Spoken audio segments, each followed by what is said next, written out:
લોકો કહે છે કે કાપ્સ ખાવાથી બોડીનું વેટ વધે છે, બટ ફેક્ટ તો એ છે કે જ્યારે આપણે કાપ ટોટલી છોડી દઈએ છીએ ત્યારે બોડી વજન ઘટાડવાનું સ્લો થઈ જાય છે.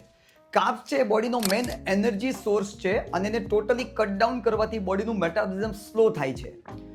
તો એની જગ્યાએ આપણે હેલ્ધી ઓપ્શન સિલેક્ટ કરી શકીએ, બોડીમાં કોમ્પ્લેક્સ કાર્બ આપી શકીએ, લાઈક ઓટ્સ, બ્રાઉન રાઈસ યા મલ્ટીગ્રેન આટાની રોટી છે એ ખાઈ શકીએ.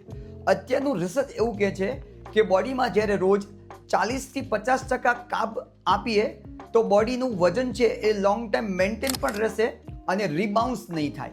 એ સાથે આપણે એવી વસ્તુ છોડવી જોઈએ જે રિફાઇન્ડેડ છે, લાઈક વ્હાઇટ બ્રેડ, મેંદા યા સુગરી સ્નેક. રિમેમ્બર, કાર્બ્સ ખાવાથી વજન નથી વધતું, પણ ઓવર ઇટિંગ કરવાથી વજન વધે છે. જો તમે આજથી તે સ્માર્ટ કાર્બોહાઈડ્રેટ ખાવાની શરૂઆત કરવાના છો, સો કોમેન્ટ કરો કાર્બોહાઈડ્રેટ.